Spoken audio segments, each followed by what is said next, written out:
Kala mo, ikaw lang may dip-tip ba? O, makapag-beach ka pa dyan, ha? Teka, ako rin, syempre. Hi, guys! Welcome sa aming pilot episode kung saan mamamasyal kami ni Madam Marimar kung saan-saan. At welcome sa aming talk show on the go.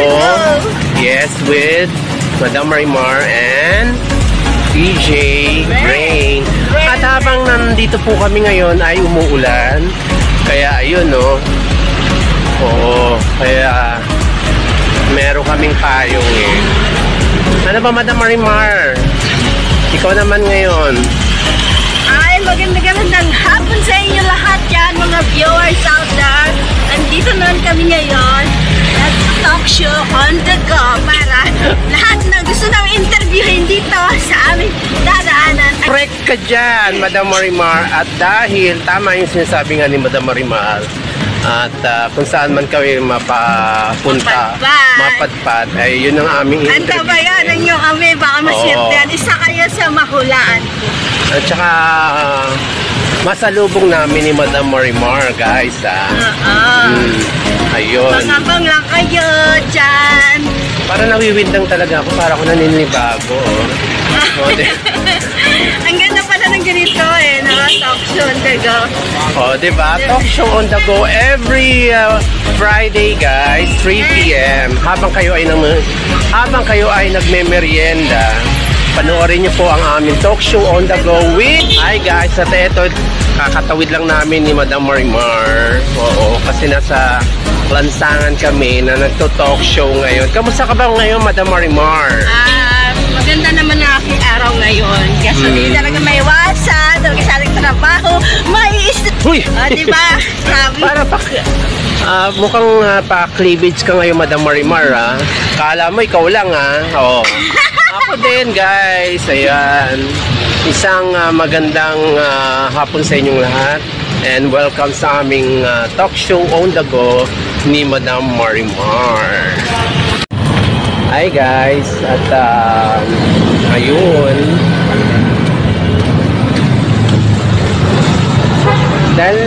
Dahil umuulan, kaya nakapayong po kami. Baka nagugulat ko yung ibang nakakapanood ko sa amin ngayon. Anong klase bang talk show yan? Bakit nakapayong? Or umaraw,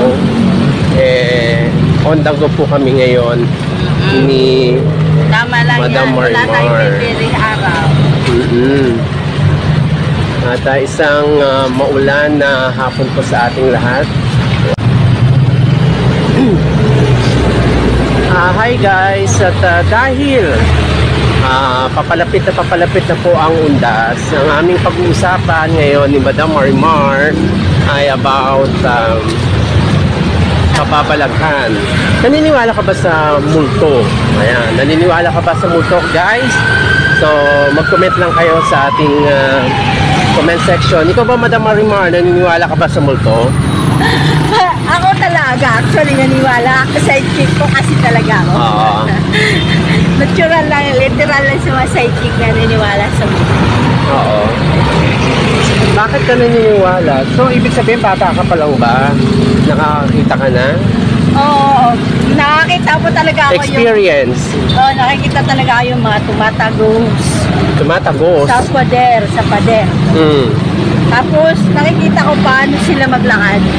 Smooth lang, hindi sila naglalakad. Lumulutang lang sila sa... yung huli mong karanasan, kailan yon? Ang huli kong karanasan ngayon dito sa aming tinitirahan. Meron? Kasi, noong time na yun... Anong oras yun? Gabi. Noong time na yun, nandun yung anak ko, kaibigan ng anak ko. Nung kumain kami, nagulat ako talaga, hindi ako pahalata kasi ayoko matakot sila. Hindi ko akalain na nakikita pala nila. So, ibig sabihin, sinasarili mo lang yung time na yun na... Oo, kasi inisip ko, hindi nila nakikita yung nakikita ko. So, nanahimik lang ako kasi ayoko na matakot sila dahil mga kabataan, anak ko, tsaka kasama nila, kaibigan. Ayun, hindi ko talaga sinasabi. Yung nag-react na sila, sabi nila, hindi sila makapaniwala. Nga na sila, sabi nila, tita, gumaganon sila sa shock. Sabi nila, tita, ano yung nakita namin? Ni ano, alam mo yung damit ng parang wedding gown? Oo. Ganon. Yung white niya parang, yun yung tila ng pang-gown. Okay. Oo, kasi noong time na yun, naka-white kasi ako, yung pantulog. Like this, di ba may ganyan-ganyan na style na buwan? Na white. Akala nila nun, ako. Yung naglakad, pero naisip nila na dyan naman kami magkasama sa lamisa, pero hindi nila maisip na ako. Oo. As in, hindi. So, kinalabutan ka o tumayo mga balahibo mo noong para time na sa akin, hindi ako natakot kasi sanay na nga ako sa mga multo. Ang natatakot talaga dun, yung anak, yung jowa ng anak ko, yung kaibigan niya. Yung takot na takot sila ng araw nila. Ayaw nga nila alas matulog kasi parang nag-aano pa rin sa kanilang utak yung nakikita nila. Kaya talagang... So, yun yung experience mo? Oo, bago pa yun. Bago pa talaga nangyari yun. Okay. Bahay na tinirhang ko. Okay. At kayo nga po ay patuloy pa rin po na nakatutok sa ating talk show on the go with Madam Marimar and DJ Rain. At habang nagsushoot po kami ngayong oras na ito ay maulan. Ayun, kaya nakapayong po kaming dalawa ngayon, guys. Ayun. Eh, dadalawa na tayo interview next kakamera. And sa akin naman, guys, kung naniniwala ba ako, oo, kahit hindi ako nakakakita pa, pero nakaramdam na ako ng ilang beses. So, parang I think meron na Madam Marimar, meron talagang multo. Kasi ayun, naramdaman ko eh. Pero hindi kasi maraming mga tao kahit hindi nakita o na-experience, naniniwala sila. Yung iba naman, kailangan ma-experience muna nila bago sila ay maniwala. So, kanya-kanya siguro tayong paniniwala at ano tawag doon? Ayun nga, yung paniniwala. Dahil dahil malapit na nga yung Todos los Santos, yun yung aming pinag-usapan nga ngayon, guys. So, ikaw ba, Madam Marimar, kapag Todos los Santos o araw ng mga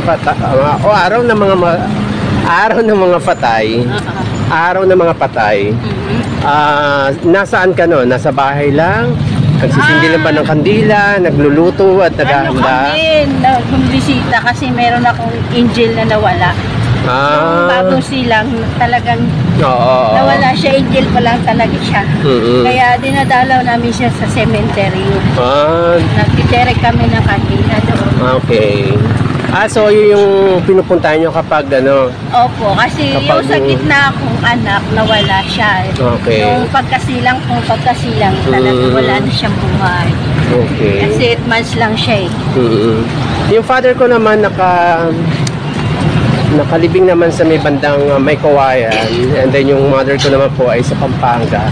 So pag hindi ako nakakapasyal yearly ng November 1 ay nagsisindi na lamang si DJ sa labas ng bahay ng candle. Ayan. Ikaw, ano ba, Madam Marimar, anong klaseng candle o kulay ng candle ang lagi mong sinisindihan yearly? Kailangan talaga puti. Kasi ang puti kasi kapayapaan talaga sa mga nakahimlayan. Kapayapaan yan. Kailangan mong according to the color kasi color na white is para talaga yan sa mga soul. Okay. So, ayun. At saka siguro, Madam Marimar, kailangan lang din, tawag doon, kailangan din na ipagdasal, no, di ba? Hindi talaga yan.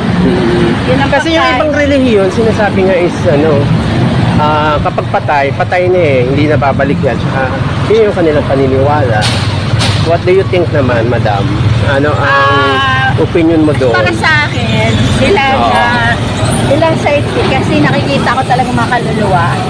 Hanggat tinatakasan nila yung sundo nila, nagiging ligaw na kaluluwa. Pag umabot sila